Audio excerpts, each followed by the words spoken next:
Irmãos, nós começamos na semana passada a falar sobre Filipenses 1, de 1 a 11. Eu não vou pregar no livro inteiro de Filipenses, como estou fazendo no livro de Gênesis. Meu volume está bom? Dá para ouvir aí atrás bem? Está dando para ouvir aí atrás, Fábio? Tá, tudo bem? Tá certo? Ok, eu não vou pregar no livro inteiro de Filipenses, porque já estou expondo 3 livros da Bíblia aqui na igreja. Eu tenho feito a exposição de Gênesis nos domingos à noite, tenho falado sobre Hebreus nas quartas-feiras e uma vez por mês eu falo sobre Atos no domingo pela manhã. Então não posso começar um outro livro. Mas na semana passada eu comecei a explicar esse texto para nós descansarmos um pouquinho de Gênesis. Então eu comecei a explicar Filipenses 1, de 1 a 11. E eu não terminei a explicação desse texto, e eu quero dar sequência, então, pelo menos a uma parte do que eu comecei a falar, quero dar sequência hoje. É Filipenses 1, de 1 a 11. Abra sua Bíblia e acompanhe aí. Vamos, nos próximos minutos, vamos nos debruçar sobre esse texto, que é um texto muito importante para os cristãos que realmente querem ajustar a sua vida àquilo que é a expectativa apostólica à luz dos versículos que nós vamos agora ler. Filipenses 1, de 1 a 11, diz assim: Paulo e Timóteo, servos de Cristo Jesus, a todos os santos em Cristo Jesus, inclusive bispos e diáconos, que vivem em Filipos, graça e paz a vós outros da parte de Deus nosso Pai e do Senhor Jesus Cristo. Dou graças ao meu Deus por tudo que recordo de vós, fazendo sempre com alegria súplicas por todos vós em todas as minhas orações, pela vossa cooperação no Evangelho, desde o primeiro dia até agora. Estou plenamente certo de que aquele que começou boa obra em vós há de completá-la até ao dia de Cristo Jesus. Aliás, é justo que eu assim pense de todos vós, porque vos trago no coração, seja nas minhas algemas, seja na defesa e confirmação do Evangelho, pois todos sois participantes da graça comigo. Pois minha testemunha é Deus, da saudade que tenho de todos vós na terna misericórdia de Cristo Jesus. E também faço esta oração, que o vosso amor aumente mais e mais em pleno conhecimento e toda percepção, para provardes as coisas excelentes e serdes sinceros e inculpáveis para o dia de Cristo, cheios do fruto de justiça, o qual é mediante Jesus Cristo, para a glória e louvor de Deus. Irmãos, na semana passada eu disse que esse texto apresenta 3 campos na vida do crente que devem se ajustar ao ideal bíblico exposto pelo apóstolo. Eu falei que esse texto tem 3 campos e temos que ajustar a nossa vida nesses 3 campos aquilo que o apóstolo Paulo ensina. Eu fiz uma introdução à Epístola aos Filipenses, mostrei para os irmãos no mapa onde ficava a cidade de Filipos, falei algumas coisas relacionadas aí à história da cidade e também algo acerca da carta e dos seus destinatários e da ocasião em que ela foi escrita. Tudo isso eu já falei para os irmãos têm tudo isso gravado, e eu disse que esses 3 campos na vida do crente que devem se ajustar ao ideal bíblico exposto pelo apóstolo, esses 3 campos são cooperação, é o primeiro campo, conhecimento e conduta. São os 3 campos, são as 3 áreas na vida do crente que devem se ajustar àquilo que o apóstolo Paulo apresenta aqui como sua expectativa. Pelo menos indiretamente ele assim o faz. Nós temos que ajustar a nossa cooperação àquilo que o apóstolo Paulo fala nos versículos 1 a 7, e nós começamos a estudar esses versículos 1 a 7. Nós temos que ajustar o nosso conhecimento aquilo que Paulo fala aqui também, nos versículos 8, 9 e 10, nós temos que adquirir esse conhecimento, ajustar o nosso conhecimento a isso que Paulo fala nesses versículos, e a nossa conduta também deve ser ajustada ao que está escrito no versículo 11. Então, com isso, nós temos aí os 3 campos que o apóstolo Paulo menciona, os 3 campos que devemos ajustar aquilo que o apóstolo Paulo quer. Eu comecei na semana passada a falar sobre a cooperação, e nós estudamos aí algumas expressões presentes no texto, nos versículos 1 a 7. Eu falei até o versículo 5, eu expliquei aí o sentido da expressão cooperação, e expliquei, falei isso, creio que de modo que os irmãos pudessem entender melhor qual é o sentido da expressão aqui, que é usada pelo apóstolo Paulo, a expressão koinonia, que aparece aqui. Mostrei para os irmãos algumas ocorrências dessa expressão, a palavra koinonia associada à preposição eis, e o significado disso aqui dentro desse texto. Falamos sobre isso, expliquei isso aos irmãos, realçando a necessidade da cooperação. A vida cristã, o crente em Cristo, ele se envolve num certo tipo de cooperação, nós aprendemos. A comunhão cristã, segundo vimos, não é apenas uma comunhão de convívio, de mero estar junto. Ainda que isso seja importante, ainda que isso seja santo, ainda que isso seja agradável e salutar, nós aprendemos, a partir do que Paulo escreve aqui, que a nossa comunhão tem que adquirir também um aspecto dinâmico, produtivo, um aspecto voltado para o trabalho, para o auxiliar, para o ajudar, para o produzir alguma coisa. E nós falamos disso olhando para o versículo 5 e para os textos a que o versículo 5 nos remete. E agora nós chegamos no versículo 6. Notem bem, o versículo 6 é um versículo relativamente conhecido. Nós todos, creio que quase todos aqui, já leram esse versículo e têm usado esse versículo para ensinar, para falar acerca do crescimento espiritual que Deus opera nos crentes. O versículo 6 diz: estou plenamente certo de que aquele que começou boa obra em vós há de completá-la até ao dia de Cristo Jesus. Notem, nós conhecemos esse versículo e usamos, como eu disse, esse versículo para isso, para mostrar que Deus que nos salvou é também o Deus que nos faz crescer espiritualmente. Mas notem bem, esse versículo não está solto aqui nesse capítulo. Esse versículo não está solto dentro desse parágrafo. Não é uma digressão, não é uma notinha de rodapé, não é um versículo separado do ambiente textual em que ele está inserido. Não é um versículo separado do pensamento que o apóstolo Paulo vem desenvolvendo. O apóstolo Paulo fala que os filipenses eram cooperadores. E quando ele olha para os filipenses e percebe que eles são crentes cooperadores, quando ele olha para os filipenses e ele se dispõe a escrever uma carta alegre de gratidão, porque vê que eles são crentes cooperadores, ele percebe que Deus está realizando uma obra neles. E é essa a função desse versículo dentro desse ambiente textual. O apóstolo Paulo diz: olha, vocês são cooperadores. Vocês têm cooperado comigo desde o primeiro dia até agora. E isso me faz lembrar de uma coisa: Deus está trabalhando em vocês.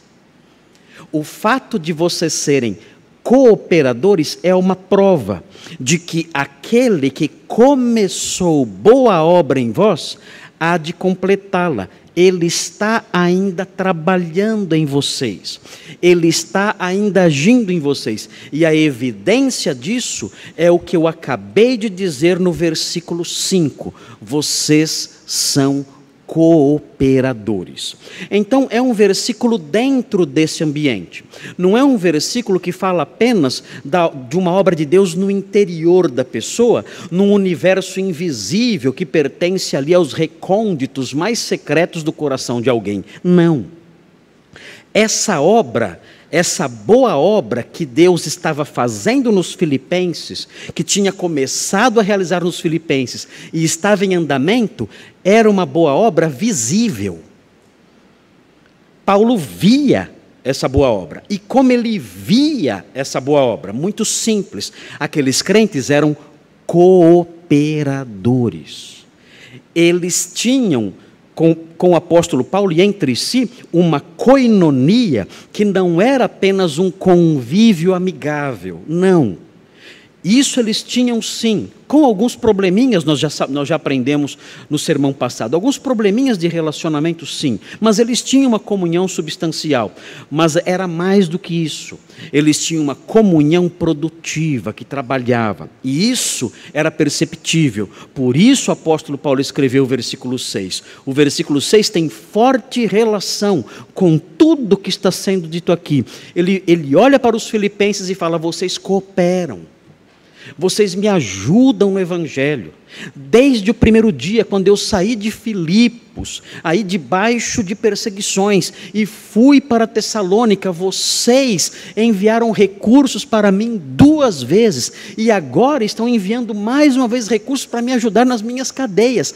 Vocês são cooperadores. Por quê? Porque aquele que começou boa obra em vocês, está trabalhando, e vai completar essa obra. E eu vejo isso através dessa cooperação que vocês têm junto a mim na divulgação do Evangelho. Vejam, então, o versículo 6. Versículo 6 é um versículo rico, deve ser entendido dentro desse ambiente, mas nós vamos, além de compreendê-lo dentro do seu contexto maior, como acabamos de fazer agora, vamos observá-lo em suas partes. Porque ele tem lições preciosas para nós, especialmente nos dias de hoje, em que nós temos aí tantas pessoas se definindo como crentes, tantas pessoas se definindo como evangélicas ou coisa que o valha. Veja o que o texto diz, observe com atenção o versículo 6, dentro dessa compreensão, desse pano de fundo maior que eu acabei de expor agora. O texto diz, estou plenamente certo. O apóstolo Paulo fala aqui de uma certeza. Há aqui um termo grego, o verbo peito, que significa que ele tinha convicção. O que o apóstolo Paulo está falando aqui é que ele tinha certeza, convicção de algo. Esse é o sentido presente aqui. Ele está dizendo, olha, eu sei que Deus que começou um trabalho em vocês, Ele vai continuar esse trabalho. E a partir do momento em que ele diz, estou plenamente certo, ele enuncia algumas frases que englobam, que abrangem, que implicam em verdades importantes para nós, para o nosso pensamento como crentes. Como crentes, nós temos que ajustar o nosso pensamento àquilo que a palavra de Deus diz. E essas linhas que o apóstolo Paulo escreve no versículo 6, são linhas que encerram verdades importantíssimas para nós. E eu quero destacar essas verdades para vocês, sempre lembrando que esse versículo está inserido nesse contexto maior de cooperação. Vejam aqui algumas verdades importantes presentes no versículo 6. A primeira delas é que Deus foi quem tomou a iniciativa de trabalhar em nós. Isso é muito importante para que compreendamos a dimensão da graça e para que compreendamos a mecânica, o funcionamento da soteriologia neotestamentária. Na soteriologia neotestamentária, o que nós aprendemos, isso se repete várias vezes, é que quem dá o primeiro passo na salvação do pecador perdido é Deus. O homem não pode dar esse primeiro passo, porque ele está morto em seus delitos e pecados. É necessário então que Deus comece, é necessário então que Deus se levante, é necessário então que Deus estenda o seu braço, é necessário então que Deus sopre seu sopro de graça e de vida, é necessário que a iniciativa seja tomada pelo próprio Deus. O texto diz: aquele que começou boa obra em vós. É interessante observar a linguagem do apóstolo Paulo aqui. Por quê? Porque essa linguagem, quando o apóstolo Paulo fala aquele que começou boa obra em vós, o apóstolo Paulo, como judeu que era, como grande conhecedor do ensino veterotestamentário, ele certamente está fazendo ecoar aqui nesse texto algo relacionado à criação do mundo. Porque quando nós olhamos para o relato bíblico acerca da criação, nós vemos uma boa obra que Deus começou e terminou. Se os irmãos olharem para o texto de Gênesis 1:31, vejam com atenção isso, vejam de onde o apóstolo Paulo tira essa linguagem. Gênesis 1:31, nós vemos uma boa obra que teve a iniciativa de Deus. Paulo é um judeu, ele tem grande intimidade com os escritos veterotestamentários, e ele certamente faz com que esse conhecimento, essa afinidade que ele tem com o Antigo Testamento, se reflita nos seus escritos aqui aos crentes de Filipos. O texto diz assim em Gênesis 1, versículo 31, fala assim: viu Deus tudo quanto fizera, é uma obra, Deus realizou uma obra. E o texto prossegue: e eis que era muito bom. Ou seja, Deus realizou uma boa obra. O apóstolo Paulo, então, certamente se recordando e fazendo ecoar essa verdade presente no relato da criação, ele olha agora para os crentes em Cristo e diz: olha, eu sei de mais uma boa obra. Nós não temos somente a boa obra da criação do universo diante de nós. Nós temos também a boa obra de uma outra criação diante de nós. O Senhor realizou uma boa obra quando criou o mundo, quando criou o universo. Ele olhou para toda aquela grande obra e disse que aquela grande obra era uma boa obra. Mas essa boa obra de Deus terminou lá. E agora nós estamos diante de uma outra boa obra que Deus realiza. E essa outra boa obra que Deus realiza também é uma obra de criação. Ele também está criando. Ele continua a criar numa outra dimensão, não, é claro, o universo material, mas ele continua a criar numa outra realidade.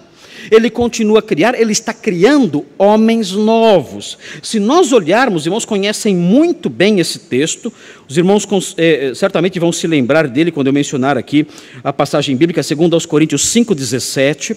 Os irmãos conhecem bem isso, vejam o que diz. O apóstolo Paulo usa uma linguagem relacionada à criação, ele usa aqui para falar dos crentes. Ele diz, 2 Coríntios 5,17, ele fala assim: e assim, se alguém está em Cristo, o texto diz, é nova criação. Algumas traduções dizem, é nova criatura. O melhor na tradução seria, é nova criação. As coisas antigas já passaram, eis que se fizeram novas. O que Paulo está dizendo aqui? Olha, existe uma outra criação além do universo físico. E essa outra criação além do universo físico é a criação dos homens novos, que creram em Cristo e foram feitos nova criação. Em Filipenses, Paulo olha para essa nova criação. Não a criação do mundo, do universo, das estrelas e tudo mais, não. Ele olha para a igreja de Filipos e ele fala: eu estou vendo uma nova criação. E isso também é uma boa obra de Deus. E esse Deus que está realizando essa boa obra é a causa primária de tudo que está acontecendo, de tudo que vocês estão realizando. Por que vocês me ajudaram? Por que Vocês, depois que vocês se converteram, quando eu estive aí da primeira vez, por que vocês começaram a se mobilizar para me ajudar? Por que isso aconteceu?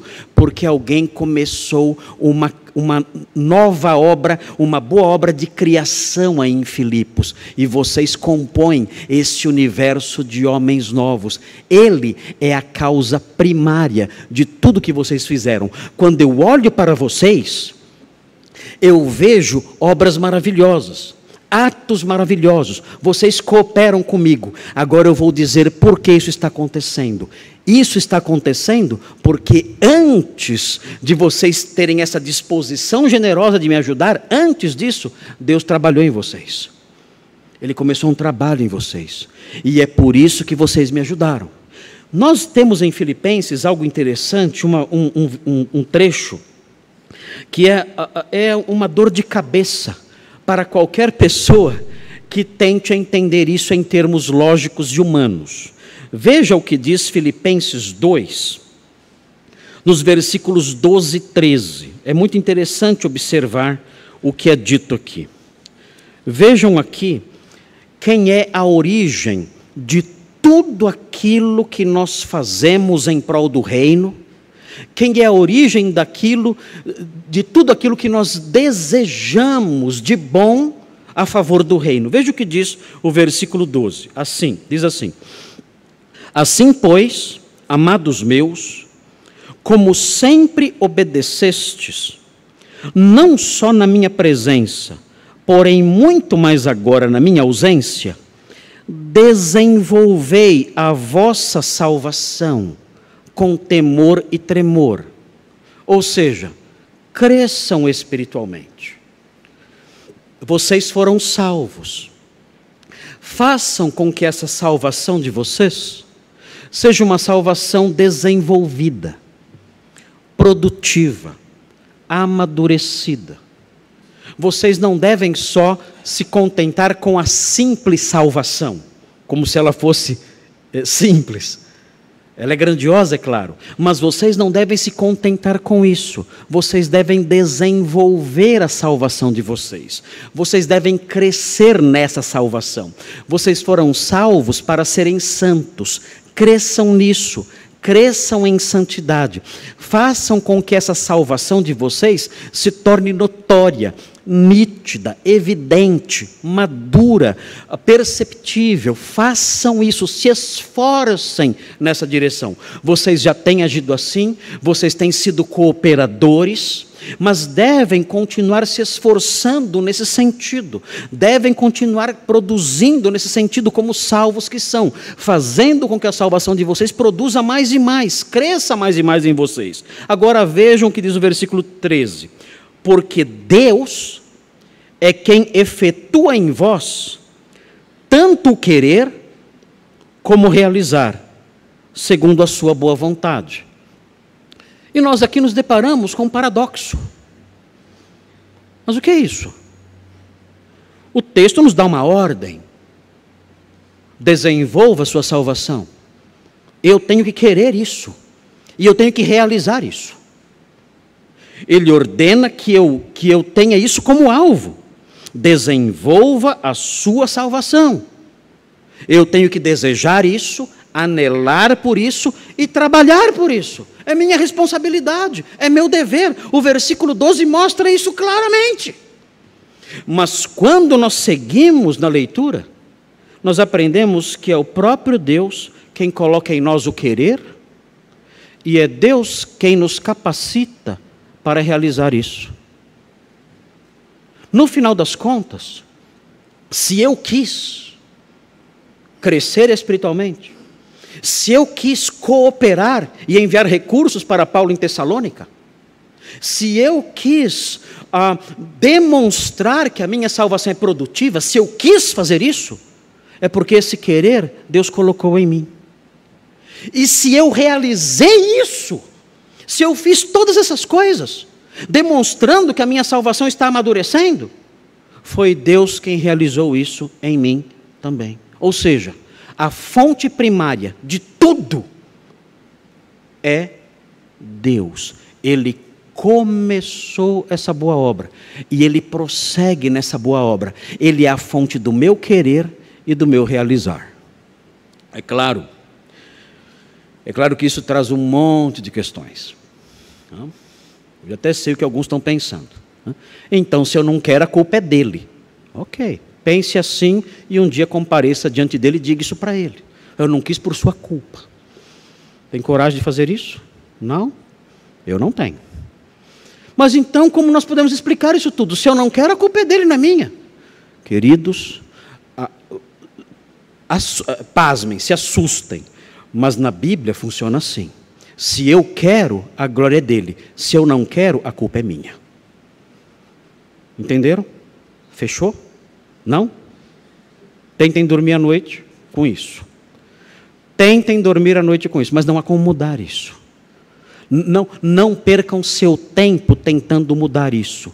Ao longo dos séculos, os exegetas, os grandes teólogos reformados, os grandes homens de Deus tentaram fazer com que essas coisas se harmonizassem. E a única conclusão a que todos eles chegaram foi a seguinte: se eu desejo e se eu realizo, a glória é dele, porque ele realizou isso em mim.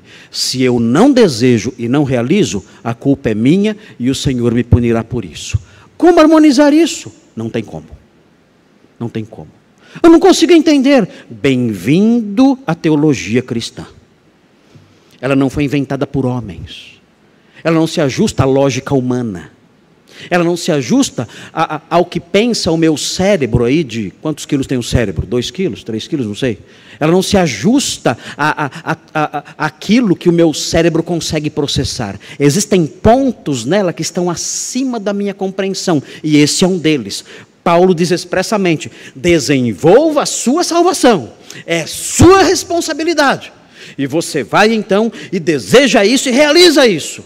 E aí aprende, você desejou e realizou porque Deus colocou o desejo e Deus capacitou você para realizar. E se eu não desejasse?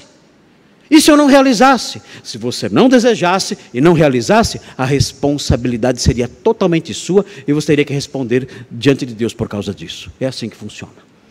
Não acho justo. Reclame com o criador desse mecanismo, o próprio Deus.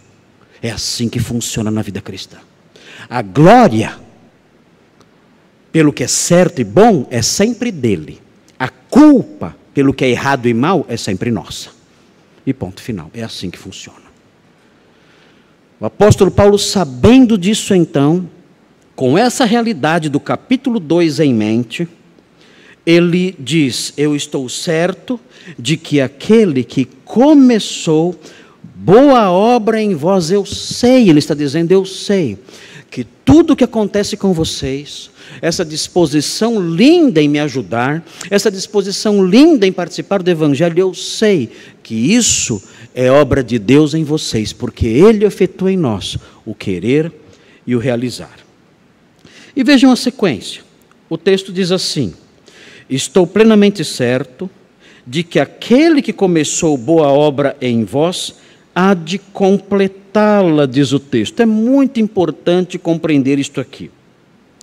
Deus terminará a obra que começou em nós. O que nós temos aqui é o que os gramáticos da língua grega, a língua em que o Novo Testamento foi escrito, os gramáticos chamam de um futuro progressivo. O que é um futuro progressivo? É algo que vai acontecer num futuro próximo ou distante, mas de modo lento, de modo progressivo, como diz a própria expressão. É um futuro progressivo. As coisas vão acontecendo lentamente, ou seja, Deus vai completar a sua obra aos poucos. O que isso significa? Isso significa que o Deus que salva, o Deus que nos salvou, que colocou em nós a disposição de crer em Cristo, começou a boa obra de salvação, de recriação em nós. Esse Deus também é certeza, o apóstolo Paulo diz que isso é certo, é certeza absoluta. esse Deus também vai realizar aos poucos uma obra de crescimento, de aperfeiçoamento em nós. Isso então significa que a verdadeira salvação não é estática. Ela não é um ponto no passado, algo que aconteceu e fica ali aquele pontinho inerte, eu fui salvo e tudo terminou lá. Não. A salvação verdadeira é dinâmica. Ela começa num ponto da minha história e ela, de alguma forma, ela vai se protraindo no tempo por meio do crescimento espiritual e da santificação. Isso é importante por quê? Porque isso nos ajuda a detectar quem realmente é crente. Quem realmente é crente? Quem são os crentes de verdade? Os crentes de verdade, à luz de um texto como esse, são aqueles que creram em Cristo, ok? Isso é óbvio, esse é o ponto de partida, é o início da boa obra, mas são também pessoas, não somente que creram em Cristo, são pessoas que a partir do dia em que creram em Cristo, se tornaram alvos do trabalho dele. Ou seja, o crente é alguém que vai mudando com o passar do tempo, mudando para melhor. Ele vai crescendo espiritualmente. Se você conhece alguém que fala que é crente e ele permanece do mesmo jeito, nas mesmas condições, nas mesmas práticas, fazendo as mesmas coisas, pensando as mesmas coisas, acalentando os mesmos desvios, os mesmos pecados que ele acalentava ao tempo da incredulidade, não cresceu nada, há algo estranho aí.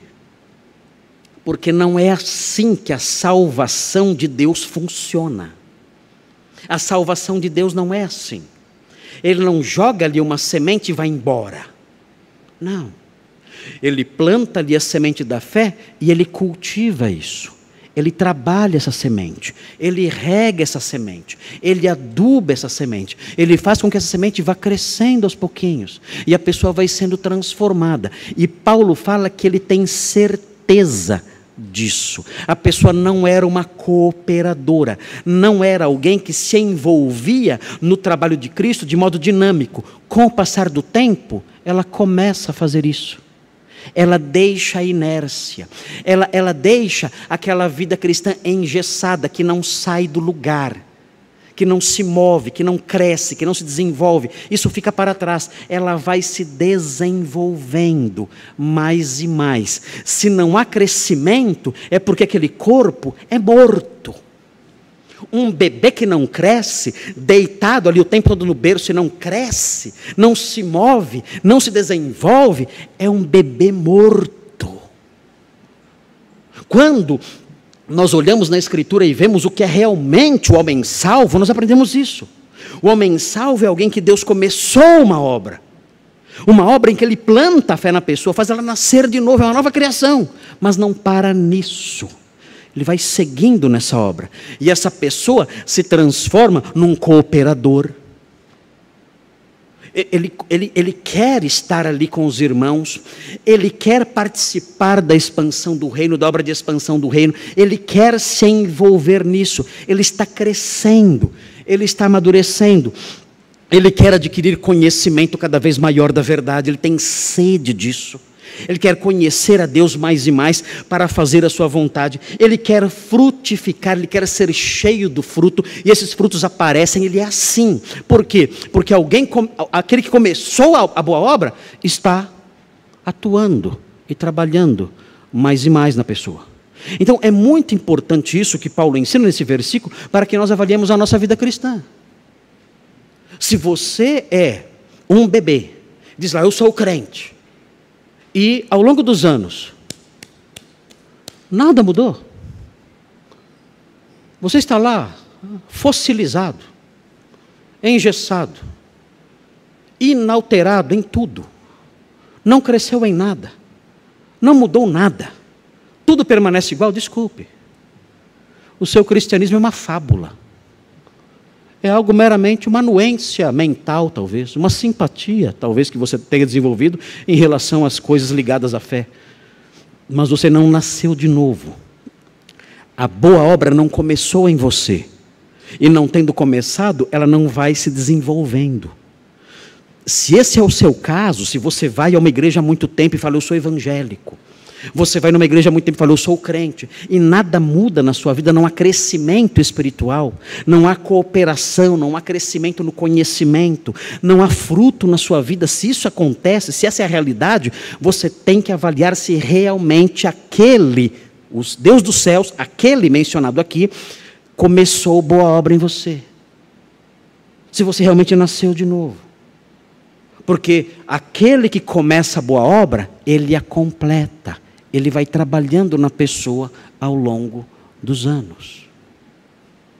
Não se deixem iludir pelo universo evangélico que nos cerca.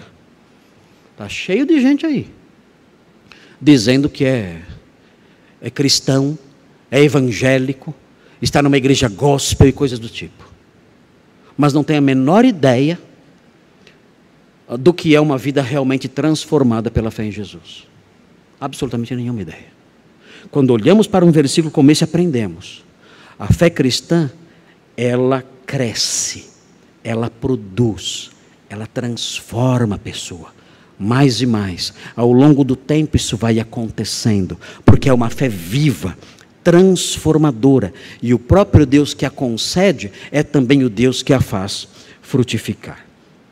E veja a sequência, o texto prossegue dizendo o seguinte: estou plenamente certo que aquele que começou boa obra em vós há de completá-la, e o texto diz, até ao dia de Cristo Jesus. Essa é uma expressão interessante. Nós aprendemos aqui a partir disso, que essa obra só vai terminar na igreja quando Cristo voltar. Só quando Cristo voltar, essa obra de transformação e de amadurecimento vai terminar na igreja. Ou seja, nós nunca estaremos numa igreja perfeita, nunca. Se você acha que a sua igreja é perfeita, ou devia ser perfeita, você não entendeu a vida cristã. Você não entendeu a realidade do cristianismo. A igreja perfeita não vai existir até o dia da volta de Cristo. Cristo vai estar trabalhando na sua igreja até o dia da sua vinda. Enquanto Ele não voltar, Ele vai continuar trabalhando. Nós nunca seremos perfeitos nesta vida. E é interessante observar essa expressão, o dia de Cristo. Vejam aí o versículo 10. O versículo 10 fala sobre o dia de Cristo. Fala assim, para aprovardes, ele fala que temos que ter conhecimento, para aprovardes as coisas excelentes. O mundo faz o contrário, o mundo aprova as coisas erradas. O texto diz que nós temos que ter conhecimento da vontade de Deus para aprovarmos as coisas excelentes e, consequentemente, sermos sinceros e inculpáveis para o dia de Cristo, ou seja, para o dia em que o Senhor voltar. Ele nos encontrar como? Sinceros e inculpáveis. Por quê? Porque aprovamos as coisas excelentes. Por quê? Porque conhecemos a sua vontade. Ele fala então que isso vai acontecer, nós seremos considerados sinceros e inculpáveis quando o Senhor voltar, no dia de Cristo. Veja a repetição dessa expressão no capítulo 2, versículo 16. Veja o que diz o 2,16. Preservando a palavra da vida, ou seja, o Evangelho. Preservando a palavra da vida, 2,16, para que no dia de Cristo, ou seja, no dia em que Cristo voltar, eu me glorie de que não corri em vão, nem me esforcei inutilmente. Ele está dizendo, eu quero que no dia de Cristo, quando Cristo voltar, Ele olhar para vocês, eu possa me gloriar, sabendo que o meu trabalho não foi um trabalho improdutivo. Essa obra, então, queridos, vai se prolongar até o fim da nossa vida. Se Jesus voltar antes da nossa morte, então essa obra vai terminar no dia da sua vinda. Mas enquanto Ele não voltar, essa obra vai continuar. Nós vamos crescendo espiritualmente. É o desenvolvimento da salvação. É obra daquele que opera em nós o querer e o realizar. É o crescimento espiritual de que nós tanto falamos. O Antigo Testamento fala um pouquinho sobre isso em Provérbios 4,18. Veja o que diz Provérbios 4,18. Abra sua Bíblia, veja o que diz esse texto. É um texto maravilhoso, que usa uma linguagem de comparação muito linda, e diz assim, Provérbios 4,18, Mas a vereda dos justos é como a luz da aurora, ou seja, é como a luz dos primeiros raios do sol na manhã. E vejam a sequência, que vai brilhando mais e mais, até ser dia perfeito. É assim a vereda dos justos, a vida dos crentes é assim. A vida dos crentes é como iniciou-se na manhã em que o sol da graça nasceu no seu coração. Nesse dia começou a nova vida do crente, mas não parou ali nas primeiras horas da manhã, não. Esse sol foi brilhando mais e mais. Essa vida foi brilhando mais e mais. E vai continuar brilhando mais e mais, até que cheguemos no dia perfeito. Aqui o dia perfeito é o meio-dia. É o momento em que o sol está a pino. Essa é a ideia de dia perfeito aqui. Ele diz, assim é a vida cristã, assim é a vida do homem justo.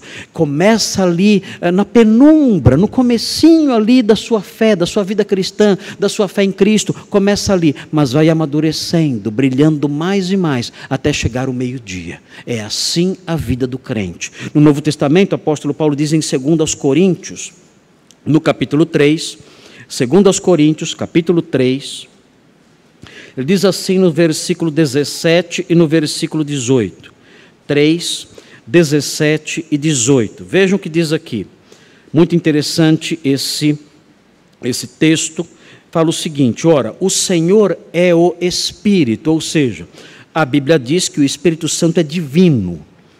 Não é como as testemunhas de Jeová falam, que o Espírito Santo é uma força, não é. O Espírito Santo é alguém, o Espírito Santo é o Senhor. O texto diz, o Senhor é o Espírito, diz aqui o texto.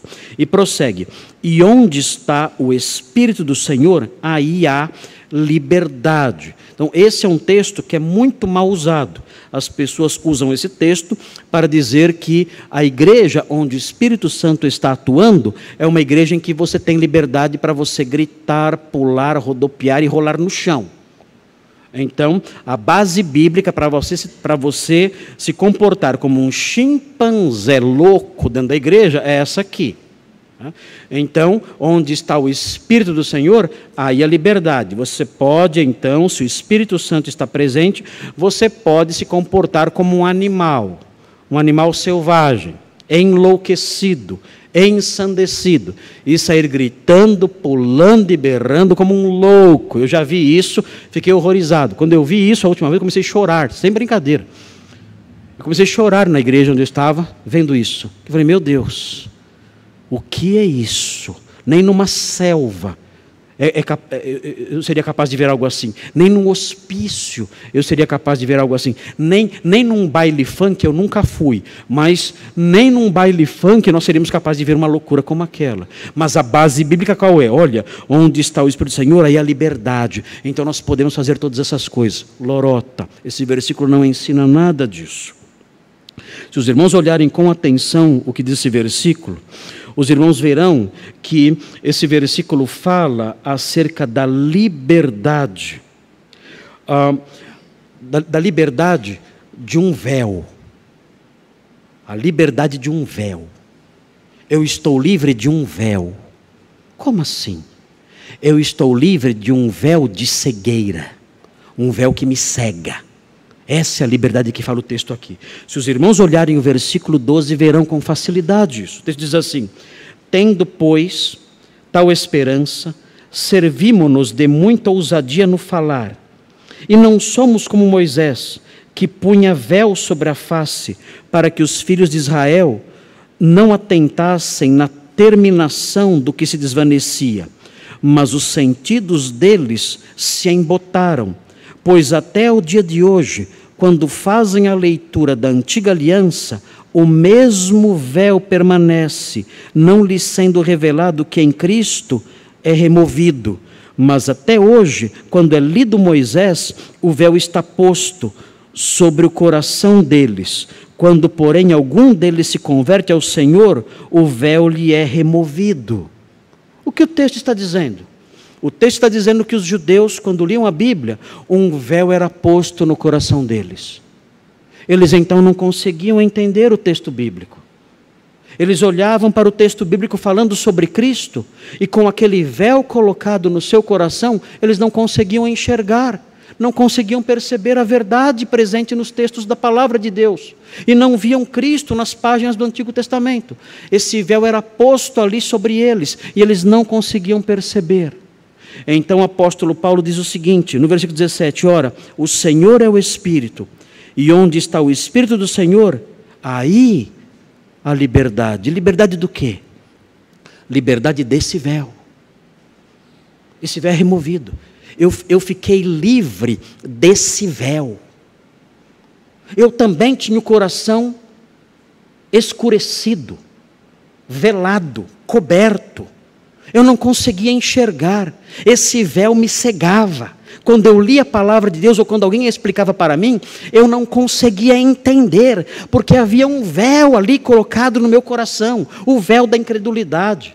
Estava lá, e eu não conseguia perceber a glória de Deus em Cristo, por causa desse véu. Mas onde há o Espírito do Senhor, aí a liberdade. O Espírito do Senhor atuou, e Ele me livrou desse véu. E vejam o que aconteceu.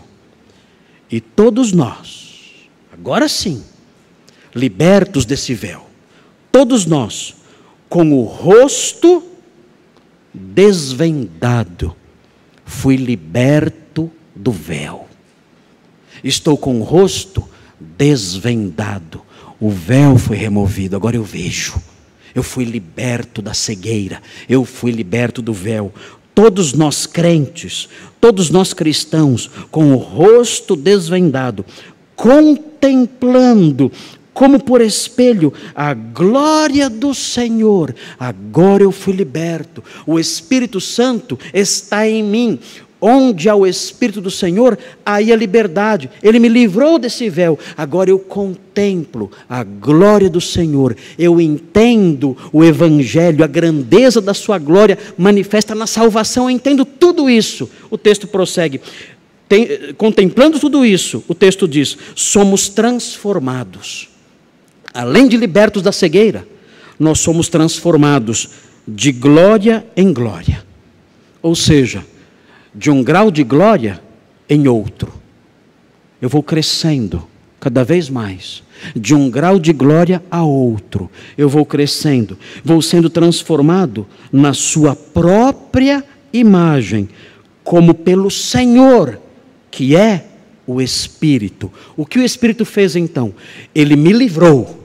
Me deu liberdade desse véu. Me tirou esse véu do coração. E além de me livrar, me dar liberdade para enxergar, Ele faz com que eu agora seja transformado de glória em glória na própria imagem do Senhor. É isso que esse texto significa. Não é para ler o versículo e sair pulando como um bicho. Não. É necessário entender o que a Escritura diz. Porque uma interpretação errada pode fazer com que nos comportemos de modo errado. E a pessoa se comportando assim de modo errado porque não entende a Escritura. E seus mestres ensinam falsidades. E por isso se comportam como animais. Nós não. Nós entendemos a palavra de Deus. O Espírito Santo nos deu liberdade. Nos livrou do véu da cegueira. E agora então nós entendemos o Evangelho. E agora esse mesmo Espírito vai trabalhando em nós. E nós vamos sendo transformados de glória em glória pelo Senhor, que é o Espírito Santo. O mesmo Espírito que me livrou do véu da cegueira, é o Espírito que vai me transformando de um grau de glória a outro, por meio da sua graça, por meio da sua ação em minha vida. Essa é a história do crente. A história do crente se resume nisto aqui, que nós acabamos de ler agora nesse versículo. Essa é a vida dele. Ele era cego. Ele não entendia. Ele não via. Havia um véu espesso, colocado em seus olhos, em seu coração. Ele era cego por causa desse véu. Ele ouvia o Evangelho, não conseguia enxergar a sua grandeza e a sua glória. Ele lia o Evangelho, não conseguia enxergar a sua realidade, a sua grandeza, a sua glória. Mas um dia o Espírito do Senhor o libertou desse véu. E ele passou a ver a glória de Deus na face de Cristo. E além desse espírito libertá-lo dessa cegueira, esse espírito também passou a transformá-lo lentamente de um grau de glória em outro. Então, aquele marido passou a ser um marido diferente com o passar do tempo. E sua esposa percebeu isso. O que aconteceu com o meu marido? Ele não é mais como era antes. Ele está sendo transformado com o passar dos anos. Com o passar dos anos, ele deixou para trás tantas coisas. Ele tem se tornado uma pessoa melhor. Ele tem crescido de glória em glória. O que aconteceu com a minha esposa? Ela não é mais aquela mulher. Ela foi crescendo, ela foi sendo transformada com os anos. Estou com ela há tantos anos, eu tenho notado essas mudanças fantásticas, extraordinárias na vida dela.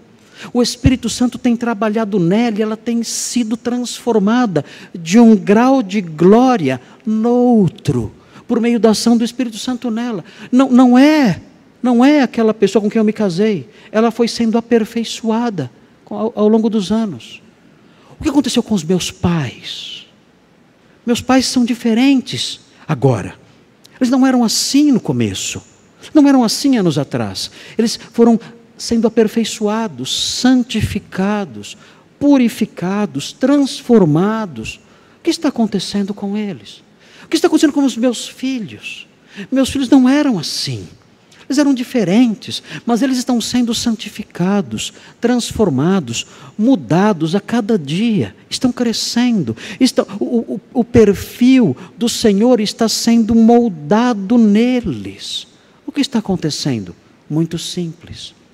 Essa é a história da vida de cada cristão. Aquele que começou a boa obra vai completá-la. E vai atuar ao longo dos anos, transformando essa pessoa, até ela se transformar na imagem de Cristo. Ela vai continuar sendo objeto do trabalho e da ação de Deus. Ele removeu a sua cegueira. E agora, tendo libertado a pessoa dessa escuridão, agora está transformando de um grau de glória noutro. Essa é a sua história? Essa é a sua história? Eu contei a sua história? Isso aconteceu com você? Aquele já começou boa obra em vocês? Aquele já começou uma obra de recriação em você? Já? Essa obra de recriação, ela tem crescido ao longo dos anos? Essa é a sua história? Você está sendo transformado ao longo dos anos na imagem do Senhor? Ou o que está acontecendo é o contrário? Ou você está piorando? Ou você está se tornando uma esposa pior? Ou você está se tornando um marido pior? Ou você está se tornando um filho pior, um pai pior? O que está acontecendo? O apóstolo Paulo viu algo.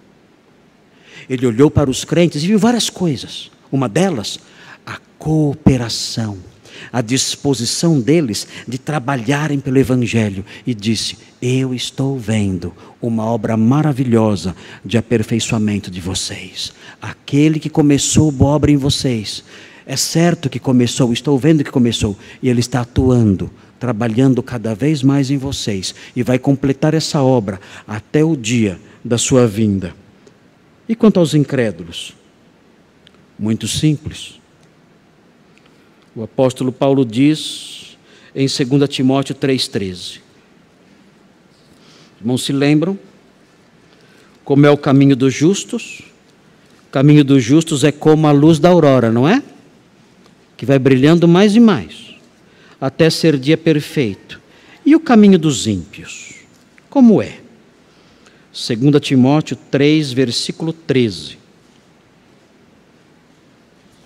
2 Timóteo 3, 13. Diz assim: mas os homens perversos e impostores, o que diz o texto? Irão de mal a pior, enganando e sendo enganados. Esse é o caminho dos perversos. Eles vão piorando mais e mais, enganando e sendo enganados, numa espiral de declínio moral, que só termina com a sua morte. Assim é o incrédulo. Quem é você? Onde você se encaixa? Onde você se encaixa quando consideramos essas duas realidades? Você é aquele em quem o Senhor começou boa obra, criando aí um novo homem pela fé em Jesus e fazendo com que esse novo homem amadurecesse, crescesse mais e mais? Esse é você? Ou a sua vida cristã é uma vida cristã estática, morta, congelada, fossilizada, que não se desenvolve, que não sai do lugar? Se a sua vida cristã é essa, uma vida cristã estática, que não amadurece, que não melhora, que não frutifica, que não sai do lugar, queridos, desculpem, mas é bom você rever se você realmente nasceu de novo. Porque Paulo tinha uma certeza absoluta, ele sabia que aquele que começou uma obra de salvação iria prosseguir nessa obra, santificando, aperfeiçoando, amadurecendo os crentes de verdade. E nós temos então nesse versículo um bom termômetro para que avaliemos a realidade da nossa fé. Queridos, temos ainda o versículo 8, não dá tempo de falar sobre o versículo 8, versículo 7, desculpem. Não dá tempo de falar sobre o versículo 7, talvez numa outra oportunidade eu fale sobre o versículo 7. Mas é fundamental que os irmãos considerem essas coisas. Quais são as áreas da vida do crente que devem se ajustar àquilo que Deus quer à luz desse texto? O crente deve desenvolver cooperação. Deve cooperar com a causa do mestre. E isso é uma evidência de que Deus está trabalhando nele. Se você não coopera em nada com a causa do mestre, há algo errado na sua vida cristã, há algo errado com a sua salvação. A sua salvação não produz nada. E isso é algo com que se preocupar. Um outro campo é o conhecimento. O crente verdadeiro cresce no conhecimento da vontade de Deus, e isso faz com que ele aprove o que é excelente. Se você não tem essa sede, esse desejo de conhecer mais e mais a vontade de Deus, aprovando o que é excelente, existe um campo na sua vida que precisa de transformação. E a Bíblia mostra também que uma outra área é a conduta. O crente, ele tem frutos de justiça.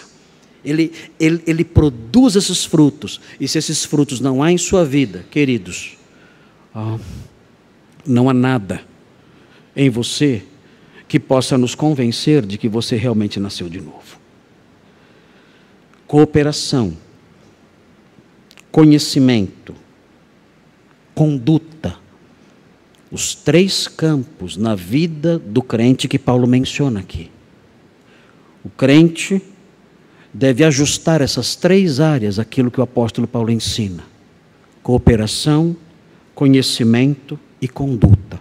Com isso, ele vai provar que Deus realmente começou uma boa obra nele e está atuando continuamente e vai completar essa obra até o dia em que Cristo voltar. Vamos orar ao nosso Deus. Há tantas coisas que temos que melhorar, há tantas coisas que temos que desenvolver em nossa vida. Que o Senhor nos ajude nesses três campos, nós que realmente conhecemos o Evangelho, nós que realmente um dia nascemos de novo, que olhemos para essas coisas e peçamos a misericórdia de Deus e sua ajuda no aperfeiçoamento disso tudo. Senhor Deus, a sua palavra é rica e ela nos ensina tantas coisas, Nós louvamos ao Senhor porque um dia o Senhor começou uma boa obra em nós. E essa boa obra não terminou ainda. Um dia nós cremos em Jesus e fomos salvos. Mas o Senhor, na sua bondade, não apenas nos gerou e foi embora. O Senhor nos gerou e tem cuidado de nós.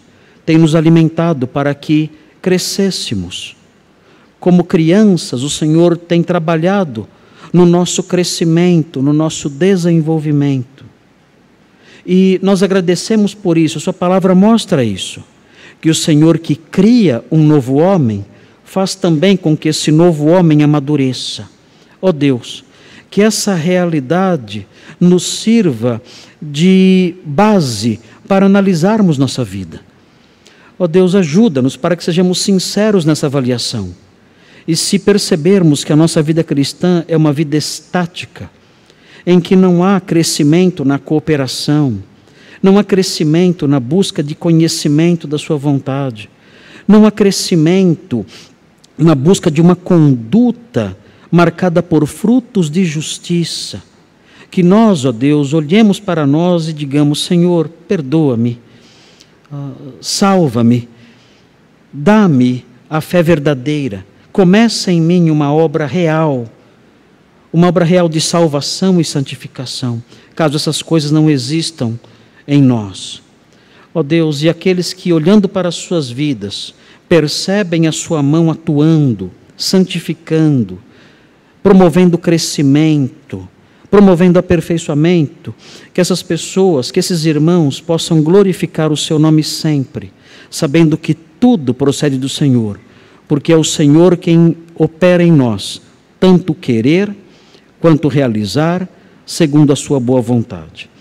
Ó Deus, que essas verdades nos ajudem a avaliar a nossa vida cristã, que o Senhor nos visite com essas coisas, que o Senhor, por meio do seu Espírito, incomode a nossa consciência com essas coisas, e que nós, ó Deus, ajustemos a nossa vida àquilo que o Senhor quer. Trabalha naqueles que não são crentes, para que, olhando para isso, possam se arrepender de seus pecados e suplicar ao Senhor Jesus Cristo que os salve e comece essa boa obra de nova criação em suas vidas e os faça amadurecer também e caminhem ao lado do Senhor como novas criaturas. Trabalha nesses corações também, suplicamos. E pedimos essas bênçãos em nome de Jesus, o Salvador. Amém.